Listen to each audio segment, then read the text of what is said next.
차수현이라고 하는 학생이 있었습니다. 대구대를 다니는 학생이었는데요. 그 학생의 꿈은 교사였습니다. 학생들을 가르치는 학교 교사가 그 학생의 꿈이었어요. 대학에 들어가서 열심히 공부했습니다. 공부하다가 어느 날 건강검진을 했는데 대장암 3기로 판명이 되어졌습니다. 3년 동안 공부하면서 열심히 치료를 했는데 결국은 대장암으로 세상을 떠났어요. 그 학생이 세상을 떠나기 전에 아버지에게 부탁한 내용이 있습니다. 그 내용이 무엇인가 하면 자기가 아르바이트를 해서 열심히 모은 자기의 전 재산 600만 원을 자기와 같이 교사의 꿈을 가지고 있는 자기 학교 후배들에게 장학금으로 사용해달라고 하는 유언이었습니다. 자기는 꿈을 이루지 못했지만 자기와 같이 교사의 꿈을 가지고 있는 후배들에게 장학금을 주어서 자기 대신에 교사의 꿈을 이루었으면 좋겠다, 그런 마음으로 고생해서 아르바이트를 해서 모은 돈 600만 원을 장학금으로 내어놓았습니다. 아버지가 사랑하는 딸의 장례식을 마치고 난 뒤에 딸의 유언을 따라서 차수현이라고는 이름으로 장학금을 지급을 했습니다. 6명의 학생들에게 지급하고 난 뒤에 대구대학은 이것이 너무 감사해서 차수현 씨가 늘 앉았던 벤치의 이름을 차수현 벤치라고 만들어서 학교 교정에다가 자리하게 했어요. 자기 자신이 이루지 못한 꿈을 이루기 위해서 후배들에게 전 재산을 내어놓았다. 사랑하는 성도 여러분, 여러분의 꿈은 무엇인가요? 진짜 여러분의 소원이 무엇입니까? 다시 한번 질문할게요. 여러분이 세상 떠날 때 남겨져 있는 재산을 어느 곳에 사용했으면 좋겠습니까? 사람들 모두가 다 꿈을 이루기 위해서 달려갑니다. 소원을 성취하기 위해서 자기가 가지고 있는 모든 것들을 다 동원하게 되어 있습니다. 여러분이 정말 꿈을 이루기 위해서, 소원을 성취하기 위해서 열심히 달려가다가 그것을 이루지 못했을 때에 여러분은 여러분에게 남겨져 있는 재산을 어디에, 정말 여러분이 꿈꾸었던 소원을 가지고 있었던 그곳에 투자할 수 있겠느냐, 그런 질문입니다. 투자할 수 있다면 진짜 꿈이지요. 진정한 소원이라 그렇게 말할 수가 있습니다. 오늘 성경 말씀에 보시게 되면 자기 자신의 꿈을 이루기 위해서, 소원을 성취하기 위해서, 하나님께서 허락하신 사명을 감당하기 위해서 자기의 전 생애를 바친 하나님의 사람이 등장하고 있습니다. 그 사람이 누구냐 하면 사도 바울이에요. 우리가 잘 알다시피 사도 바울의 꿈은 복음 전파였습니다. 그의 소원도 복음 전파, 하나님의 나라 완성이 사도 바울의 꿈이었어요. 그래서 그는 자기 자신의 인생을 돌아보면서 내가 복음을 전하였다 할지라도 자랑할 것이 없다, 그렇게 고백하고 있습니다. 사실 저와 여러분은 전도하고 나면 자랑하고 싶잖아요. 연말이 되면 상 받고 싶고 사람들에게 간증도 하고 싶고 또 많은 사람들이 인정을 받았으면 좋겠다, 그런 생각을 가지고 있는데 평생의 꿈이 전도였던, 소원이 전도였던 사도 바울은 이렇게 고백하지요. 내가 복음을 전해서 많은 사람을 구원했다 할지라도 자랑할 것이 없다. 도리어 내가 복음을 전하지 아니하였더라면 내게 화가 있었을 것이라, 그렇게 고백하고 있습니다.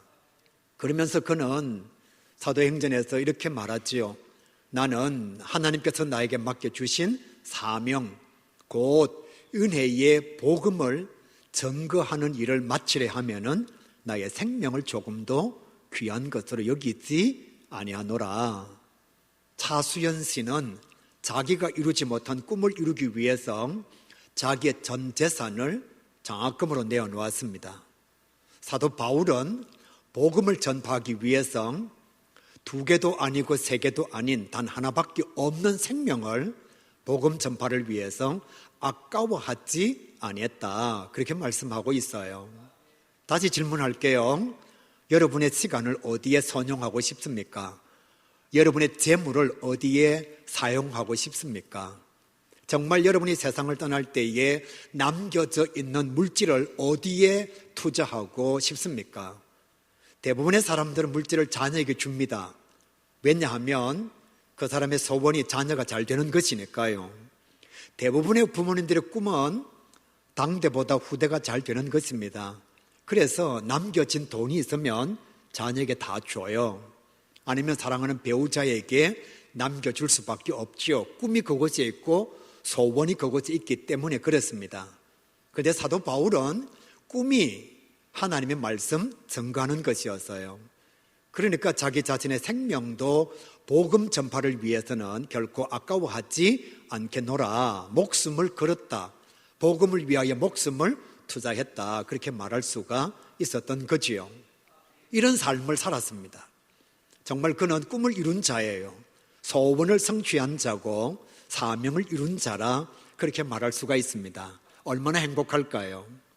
여러분, 세상 떠날 때 예수님처럼 나는 다 이루었다, 내가 원하는 것을 다 감당했다, 그렇게 말할 수 있는 사람이 우리 가운데 몇 사람 있을까요? 정말 억울하지 않는 마음을 가지고 이 세상을 떠날 수 있는 사람, 자기 자신의 삶에 대해서 만족하고 자긍심을 느끼면서 마지막 눈을 감을 수 있는 사람이 우리 가운데 몇 사람 있을까요?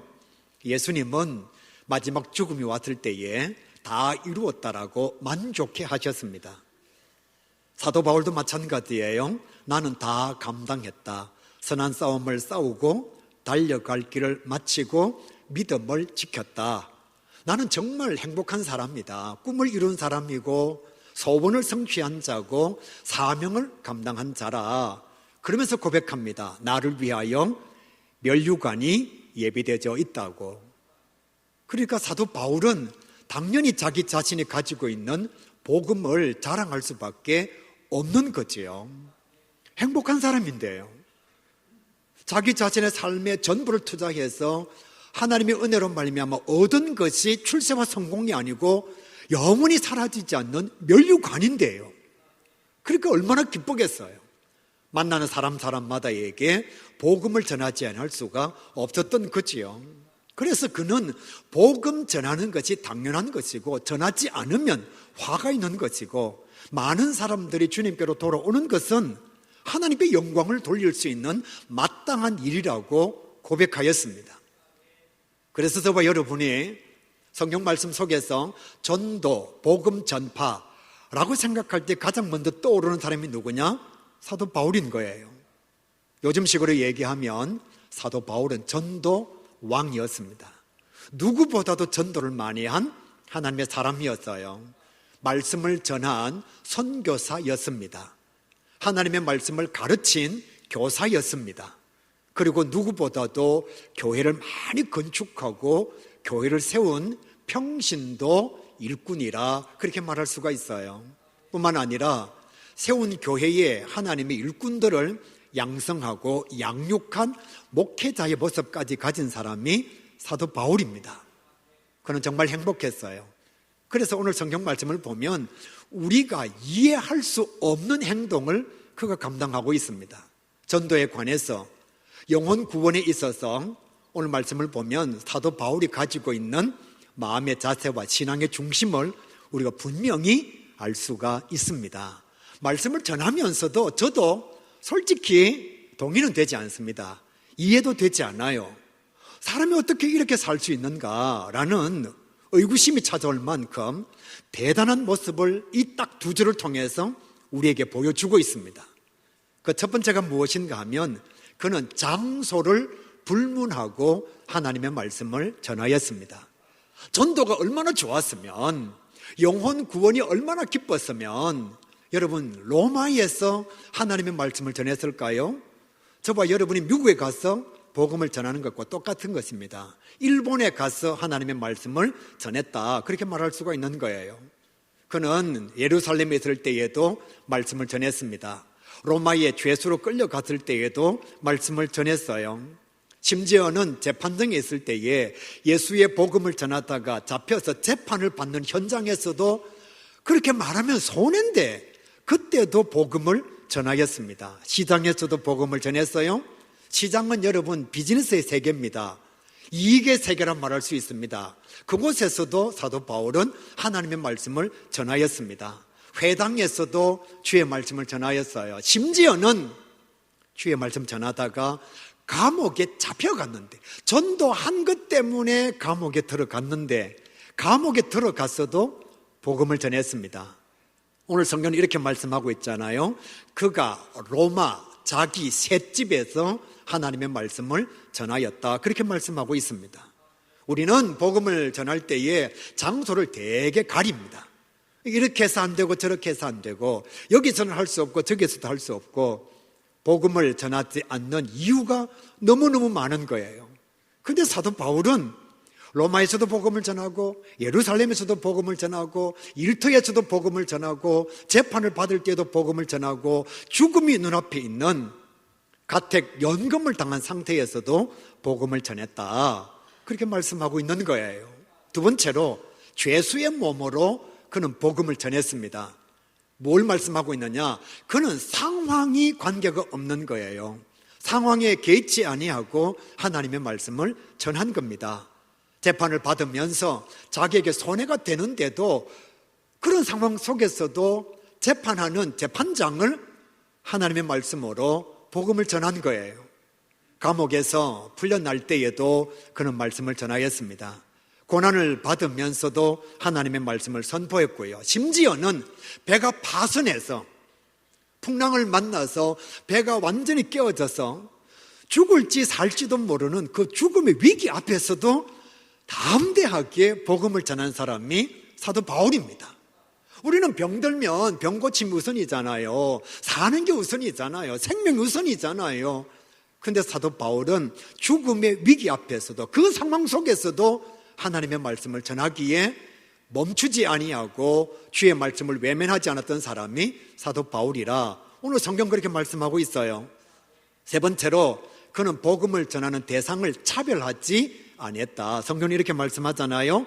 자기에게 오는 모든 사람에게 다 복음을 전하였다. 제가 조금 전에 말씀드렸습니다. 재판을 받는 현장에서 재판장이 되는 베스도와 벨릭스 총독에게 하나님의 말씀을 전했습니다. 지금 사도 바울이 왜 재판을 받느냐? 복음 전한 것 때문에, 예수님 선포한 것 때문에 재판을 받는데, 그 재판장을 향해서 당신도 예수 믿으라고, 심지어는 자기 자신의 생사 여탈권까지도 가지고 있는 아그리빠 왕 앞에서도 복음을 전합니다. 오죽했으면 그 왕이 이렇게 말했을까요? 사도 바울아, 네가 적은 말로 나를 미혹하는도다, 나를 전도하는도다. 여러분, 재판을 받을 때는 억울합니다, 나를 살려주십시오, 나는 잘못이 없습니다, 이렇게 말해야 되는데, 그 재판의 현장에서도 상황에 관계없이 그는 하나님의 말씀을 전한 거예요. 심지어는 유대인들에게, 이방인들에게, 로마인들에게, 자기를 잡아가는 군인들에게, 자기를 지키고 있는 간수에게, 함께 끌려가는 그 배 안에 타고 있는 많은 죄수들에게, 다시 말씀드릴게요. 자기도 죄수인 주제에 나을 것이 하나도 없으면서 똑같은 죄수의 몸을 가지고 있는 그 많은 사람들에게 그가 한 것이 무엇인가 하면 하나님의 말씀을 전한 거예요. 소망이 없는 그곳에 이제 끌려가면 로마에서 죽을지 살지도 모르는데 그 죄수들 앞에서 감당한 게 뭐냐? 하나님의 말씀 전하는 것입니다. 저와 여러분은 가난하면 복음을 전하지 못합니다. 분주하면 전도하지 않습니다. 할 일이 많으면 주의 말씀을 선포하지 않습니다. 우리는 늘 상황을 얘기합니다. 목사님, 회사 일 때문에 전도 못해요. 목사님, 제가 공부를 해야 되거든요. 목사님, 우리 가정에 일이 많거든요. 오늘 말씀에 보면 사도 바울은 상황이 전도를 방해할 수 있는 것이 되지를 못했습니다. 그리고 자기 자신에게 오는 모든 사람들에게 다 복음을 전한 거예요. 마음이 아프겠지만 우리의 상황들을, 속 사정을 한번 말을 해보겠습니다. 어떤 집사님이 연세 많으신 할머니와 할아버지들을 전도해와서 구역에 배치를 해주면 구역장들은 할머니, 할아버지 전도하는 그 사람을 별로 좋아하지 않습니다. 뭐 이런 사람들 맨날 전도하느냐고. 가난한 사람들이 오거나 배우지 못한 사람들이 오거나 노숙자나 교회에 도움을 받기 위해서 오는 사람을 누군가가 전도하거나 내 옆에 앉아 있으면 우리는 솔직히 좋아하지 않습니다. 여러분, 교회 학교가 부흥해야 됩니다. 교회 학교를 살립시다. 그 아들 그건 뭐 돈도 안 되는데 그건 뭐 그렇게 자꾸 얘기하느냐고. 우리는 영혼에 있어서도 가성비를 생각하는 거예요. 그래서 하나님은 모든 영혼을 동등한 모습으로 동일한 무게로 대해 주시는데 우리는 전도의 대상자들을 차별하고 구별하는 겁니다. 그래서 교회에 조금 문신을 새기고 있거나 아니면 말이 좀 험악하거나 아니면 우리가 볼 때에 정상적이지 않는 것 같은 모습이 있으면 우리 마음속에서 이미 그 사람은 구원의 자리에서 배제하는 거예요. 내 스스로도 마찬가지. 전도하러 갈 때에 별로 교회에 도움이 되지 않을 것 같으면 저 사람 전도해서 뭐 하겠나. 하나님은 모든 영혼의 무게를 동일하게 보십니다. 그런데 우리는 어느 날 자꾸만 영혼에 있어서도 가치를 따지고 가성비를 계산을 하는 거예요. 그런데 하나님의 사람 사도 바울은 자기에게는 모든 사람들을 외면하지 아니했다. 다 하나님의 사람으로 영접해서 그들에게 주의 말씀을 전했다. 그렇게 말씀하고 있습니다. 네 번째로 2년 동안 최선을 다해서 하나님의 말씀을 전했다. 그렇게 말씀하고 있어요. 우리는 주의 사명을 감당하면서도 내게 주어진 모든 시간 속에서 최선을 다하지 않습니다. 연말이 되면 항상 우리가 꿈꾸는 게 무엇인가 하면 1년만 하고 말아야지. 올해만 하고 그만둬야지. 내년에는 봉사하지 말아야지.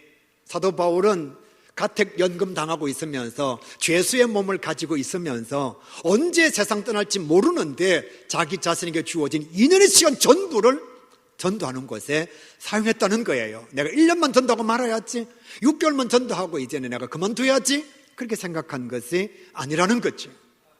저와 여러분은 하나님의 사명을 감당하면서도 내 마음대로 하나님의 사명의 때를 계산하고 내 마음대로 정해서 하나님은 끝까지 하시기를 원하시는데 나는 그 현장에서 내 자신의 모습을 빼낼 때가 너무나 많다는 거지요.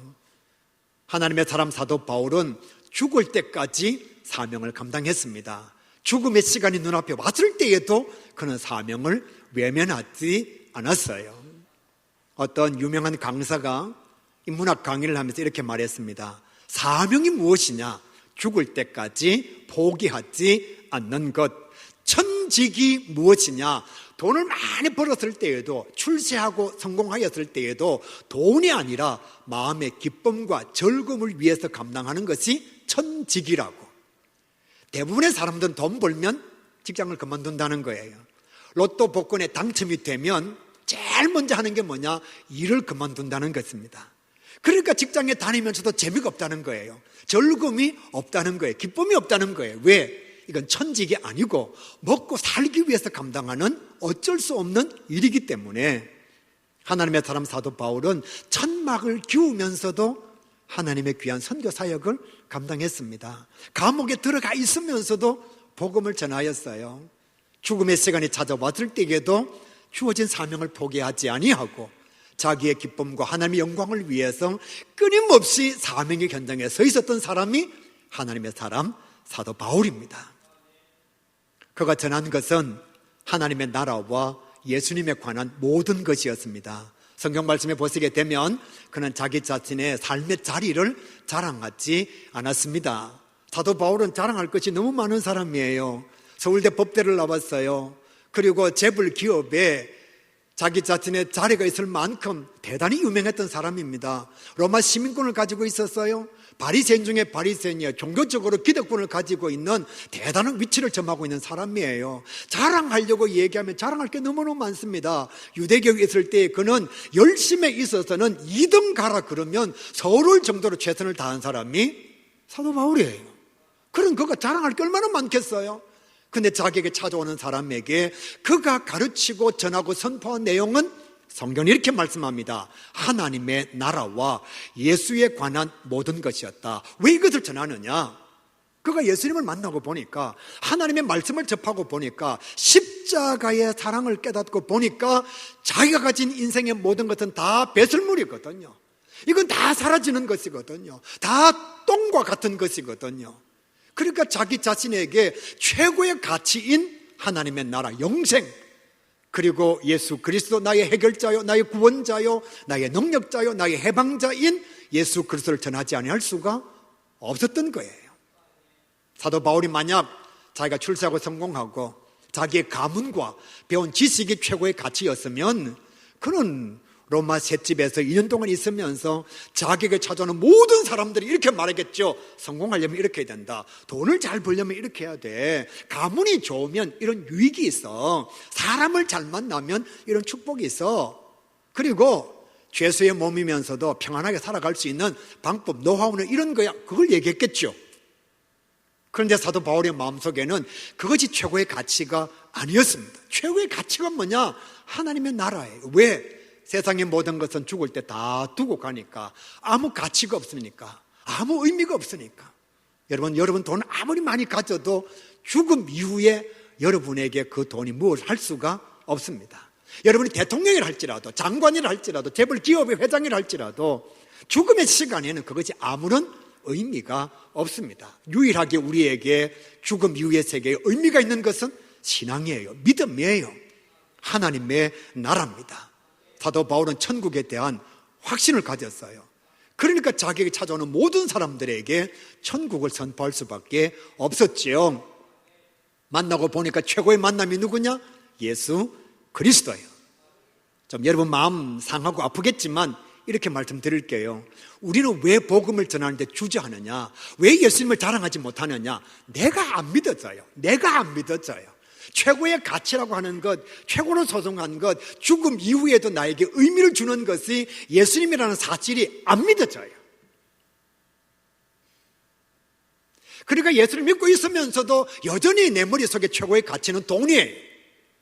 출세고 성공입니다. 가슴이 아프겠지만, 그래서 우리는 돈 많은 사람 앞에 가면 돈 없는 내가 예수님을 자랑을 못해요. 많이 배운 사람 앞에 가면 예수님을 믿고 있으면서도 이 최고의 가치 예수님을 선포하지를 못하는 거예요. 나 스스로 믿어지지 않는데, 나 스스로 최고의 가치라는 것이 여겨지지 않는데 어떻게 내가 만나는 사람에게 이것이 최고의 가치라고 자랑할 수 있겠느냐는 거예요. 목사님, 돈은 세상 사람들이 최고의 가치라고 인정해 주잖아요. 그러니까 우리가 돈에 대해서는 말할 수 있죠. 예수님이 나에게는 최고의 가치지만 세상 사람들은 최고의 가치가 아니잖아요. 그러니까 우리가 말 못하지요. 사랑하는 성도 여러분, 여러분이 사업 성공한 얘기 남들이 듣기 좋아할까요? 좋아하지 않습니다. 자기는 막 사업이 어려운데 누군가가 사업을 잘해가지고 성공했다, 돈 많이 벌었다, 그 얘기 좋아할 것 같습니까? 안 좋아합니다. 여러분의 자녀가 열심히 공부해서 서울대학 들어갔어요. 판사가 되었어요. 검사가 되었어요. 우리 솔직하게 자기를 들여다봅시다.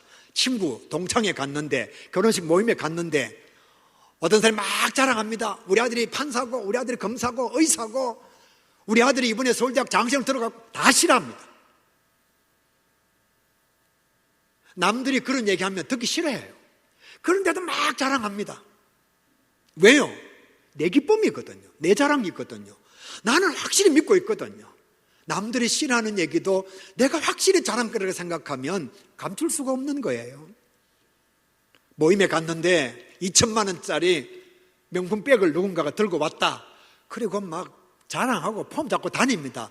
좋아할 사람 손 들어보세요. 아무도 좋아하지 않습니다. 다 시기하고 질투하고, 뭐 배우지 못한 게 돈 좀 있다고, 뭐 인물도 못생긴 게 돈 좀 있다고. 여러분, 누군가가 명품백을 들고 다니면 좋아해 줄 사람 거의 없습니다. 그런데 우리는 막 그거 자랑해요. 왜? 내가 좋으니까요. 예수님은 내 손에 들고 있는 다이아몬드라 생각하지 않고, 예수를 믿으면서도 우리는 여전히 돈이 다이아몬드고, 예수 그리스도는 내 손에 들려있는 돌덩어리와 같은 거예요. 사람들이 어떻게 보든지 보지 않든지 내 스스로가 정말 예수님이 최고의 가치라고 생각하면 사도 바울처럼 전하지 않을 수가 없는 거예요. 최고의 자랑거리니까요. 경험해 보니까 사도 바울이 다 경험해보고 난 뒤에 그 어떤 것도 자기의 죽음을 담보할 수는 없는데, 죽음 이후에 영향을 끼칠 수 있는 것은 없는데, 이 하나님에 대한 복음, 예수 그리스도만은 나의 구원자가 되어주시는 거예요. 하나님의 나라, 그 천국의 영생이 내게 소망이 되는 거예요. 그러니까 돈 가진 사람에게도, 출세한 사람에게도, 야, 그거 별거 아니야, 그거 배설물이야, 그거 똥이야, 내가 가진 예수 그리스도가 최고야. 그러니까 자기에게 찾아오는 모든 사람들에게 하나님의 나라와 예수님을 전하지 않을 수가 없었던 거죠. 지금 그의 상황은 어떤 상황이냐? 죄수입니다. 언제 죽을지 몰라요. 가택연금을 당해 있습니다. 성경은 6번째로 이렇게 말씀해요. 거침없이 담대하게 복음을 전했다. 복음을 전하고 있는 사도 바울의 영적 자세예요. 저와 여러분은 솔직히 우리 교회 앞에 신천지가 있어도 거침없이 담대하게 안 갑니다. 내 주변에 예수님에 대한 관심을 가지고 있는 사람들에게도 주의 말씀 전할 때 우리는 주저함이 있습니다. 왜? 내가 그리스도가 해결자라고 하는 것, 예수님이 나의 해방자라고 하는 확신이 내 속에 없기 때문에. 사도 바울은 이렇게 말합니다. 나는 확신한다. 그래서 이 복음을 위해서 나는 죽어도 괜찮다. 너무 많이 달려봤기 때문에 질문 한 가지 합니다. 여러분은 무엇을 위해서 죽을 수 있을 것 같습니까? 목사님, 나는 정말 이것을 위해서라면 나는 죽을 수 있습니다. 정말 나는 이것을 이룰 수 있다면, 이 존재를 위해서라면 나는 나의 생명을 줄 수도 있습니다. 그러면 거침없이 행동할 수 있습니다. 그러면 담대하게 행동할 수 있습니다. 피도 눈물도 없는 유대인들을 세상 사람들은 두려워합니다. 그런데 세상 사람들이 한국 사람을 더 두려워합니다. 피도 눈물도 없는 정도가 아니고 찔러도 아프다고 소리를 하지 않기 때문에. 성도 여러분, 정말 우리 속에 내 목숨과 내 삶의 영역까지도 포기할 수 있는 것이 있다면 우리는 거침없이 나아갈 수 있습니다. 내가 병이 들었어요. 질병이 찾아왔습니다. 의사가 이렇게 얘기합니다. 간암 말기입니다. 우리는 모든 사람들에게 다 물어봅니다. 간암에 아주 유능한 의사가 누구냐고. 간암에 좋은 약이 뭐가 있느냐. 부끄러워하지 않습니다. 미안해하지 않습니다. 왜? 너무나 절실한 것이기 때문에, 너무나 소중한 것이기 때문에. 여러분, 간암 말기로서 의사가 이제 1개월 남았다 그러는데 영원 의사가 있다 그러면 가지 않겠어요? 좋은 약이 있다 그러면 찾지 않겠어요? 거침없이 담대하게 나아가고 물어봅니다. 내가 정말 30년, 40년 동안 열심히 일군 사업체가 돈 200만 원이 없어서 부도난다면 여러분 입 다물고 가만히 있겠어요?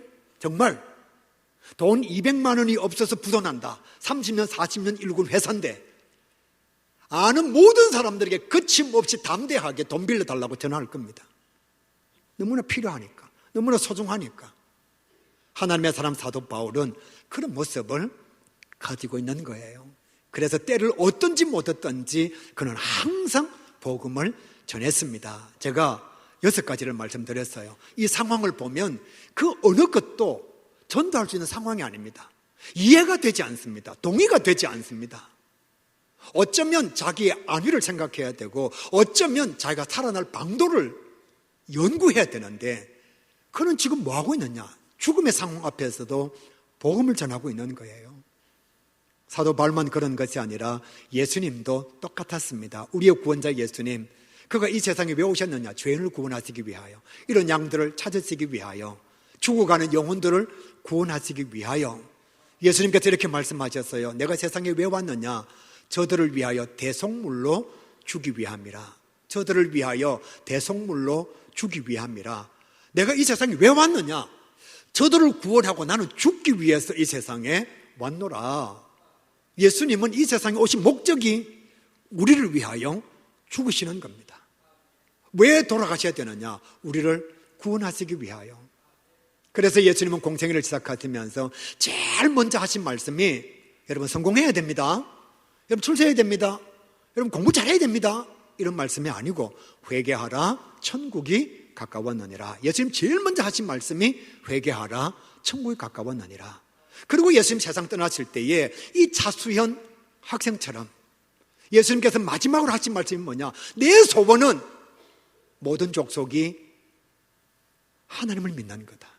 모든 족속이 제자가 되는 거다. 그래서 제자들에게 예수님께서 부탁을 하십니다. 모든 족속으로 제자를 삼아 아버지와 아들과 성령의 이름으로 세례를 주고 내가 너에게 분부한 모든 것을 가르쳐 지키게 하라. 오늘 제가 질문을 많이 합니다. 여러분은 인생 처음 시작할 때의 삶의 목적이 무엇이었습니까? 삶이 끝나갈 때에 누군가에게 부탁할 여러분의 삶의 방향이 무엇입니까? 자녀에게 너는 이렇게 살아라. 무엇을 말씀하고 싶습니까?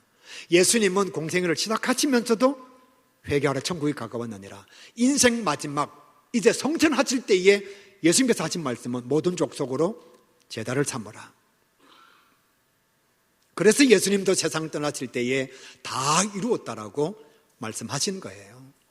예수님은 가는 곳마다 병자를 고치셨습니다. 기적을 일으켰습니다. 귀신들을 쫓아내셨습니다. 왜 하셨느냐? 대통령 되려고? 국회의원 되려고? 아니요. 예수님은 그것을 감당하신 목적이 전도였습니다. 예수님께서 왜 부활하셨느냐? 왜 성천하셨느냐? 지금 왜 중보기도하고 계시느냐? 왜 마지막 날 재림하시느냐? 우리를 구원하시기 위하여, 영혼들을 데려가시기 위하여. 예수님의 모든 삶의 영역은 다 전도고 구원입니다. 사도 바울도 마찬가지, 예수님도 마찬가지. 예수님은 상황에 관계없이 말씀을 전하셨어요. 빌라도 법정에서 말씀 전하셨습니다. 십자가 위에서 죄인들을 구원하셨습니다. 우편 강도에게 이렇게 말씀하셨잖아요. 네가 오늘 나와 함께 나군이 있으리라. 예수님은 조상집에 갔어도 복음을 전했습니다. 잔치집에 갔어도 복음을 전했습니다. 예수님은 장소가 관계가 없었어요. 산에서도 복음 전하고, 바다에서도 복음 전하고, 들판에서도 복음 전하고, 동네에서도 복음 전하고, 회당에서도 복음을 전하고. 예수님은 사도 바울처럼 장소에 관계없이 복음을 전하셨어요. 그리고 예수님은 사도 바울보다 더 대단한 게 대상도 관계가 없었습니다. 현장에서 간음하다가 잡힌 여인, 돌마다 죽어야 됩니다.